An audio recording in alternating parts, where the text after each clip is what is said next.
ప్రభువైన యేసుక్రీస్తు వారిని బట్టి మరి సహోదరులకి సహోదరులందరికీ వందనాలు తెలియపరుచుకున్నామండి.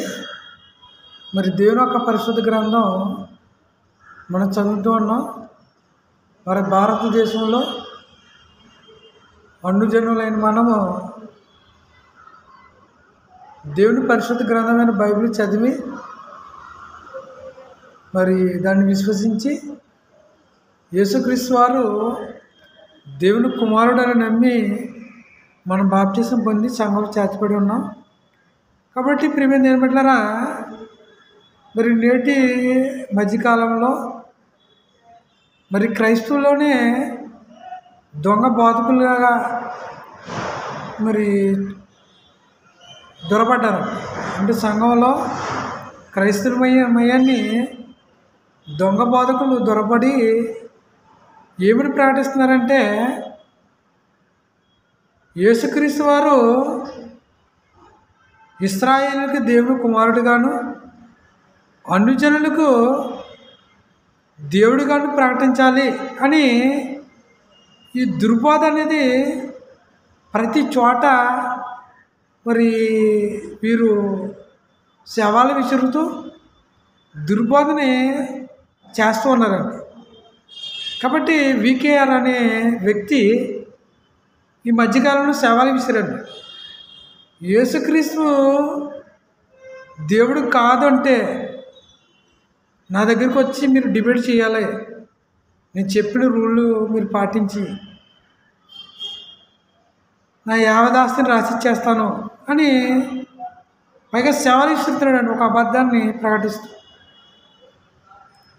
కాబట్టి ఇది బోధలు ఏమన్నాడంటే, ఈయన యేసుక్రీస్తు వారిని అన్యజనులు దేవుడిగా నమ్మాలి అని ఛాలెంజ్ చేస్తూ ఉన్నాడు. రెండోది, ఇశ్రాయేలీలు యేసుక్రీస్తు వారిని దేవుని కుమారుడిగా ప్రకటించారు, అన్యజనులకి ఏమో దేవుడిగా ప్రకటించారు యేసుక్రీస్తుని అని ఇతను బోధలు చేస్తూ శవాలు విసురుతున్నాడు. కాబట్టి మనం కూడా పరిశుద్ధ గ్రంథాన్ని పరిశోధించాలి. గ్రంథంలో ఏది రాయబడ్డది అని మనం చదివి దాన్ని గ్రహించాలన్నమాట.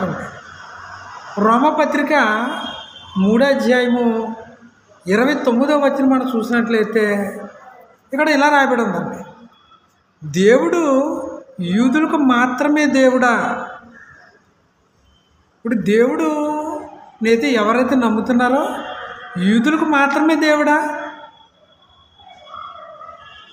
అన్యజనులకు కూడా దేవుడు కాడా.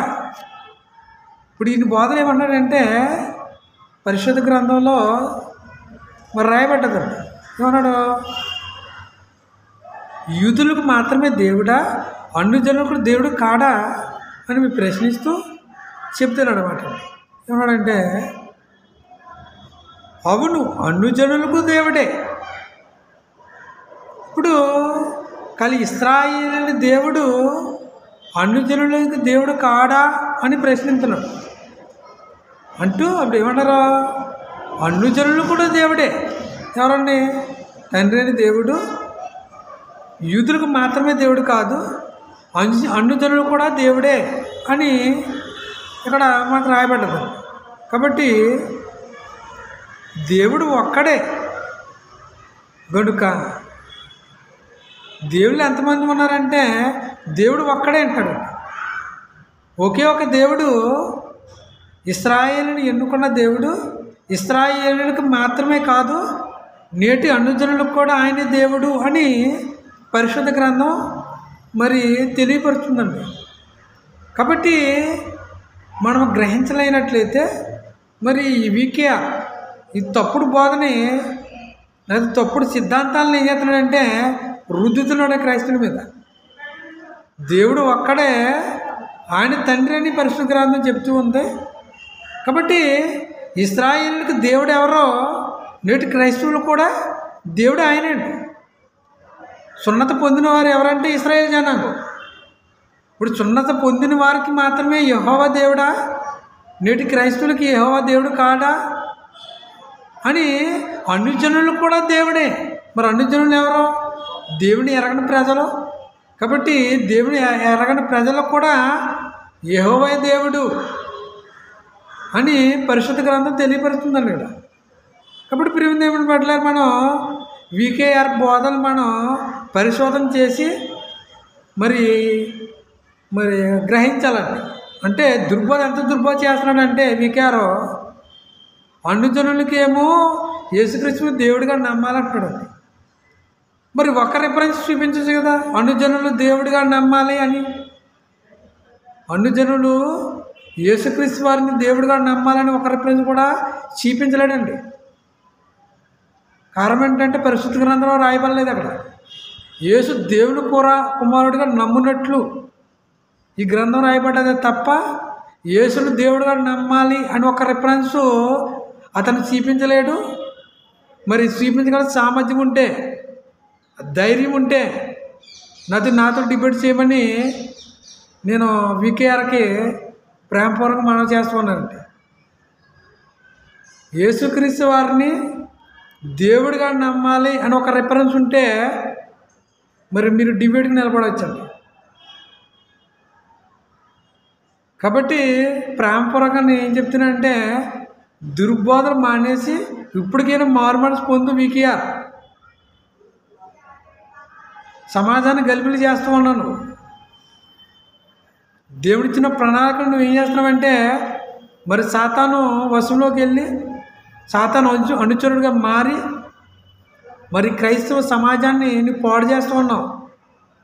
ఇప్పటికైనా మనోనేత్ర గుడ్డితనం కలిగిన ఆ గుడ్డితనాన్ని తొలగించుకో. మారు మనసు పొందాలని ప్రభుపేట మనం చేస్తూ మరి చూస్తున్నా అంటే ఈ వీడియో యూట్యూబ్లో చూస్తున్న ప్రతి ఒక్కరికి కూడా నేను మనవి చేసేది ఏంటంటే రోమపత్రిక 3వ అధ్యాయము 29-30 వచనాల్లో మరి ఇశ్రాయేలుకి దేవుడు ఎవరో నేటి క్రైస్తవులు కూడా ఆయన దేవుడు అని మనం నమ్మాలి, విశ్వసించాలండి. కాబట్టి మరి ప్రభుపేట అందరికీ వందనాలు తెలియపరుస్తున్నాను. అందరికీ వందనాలు.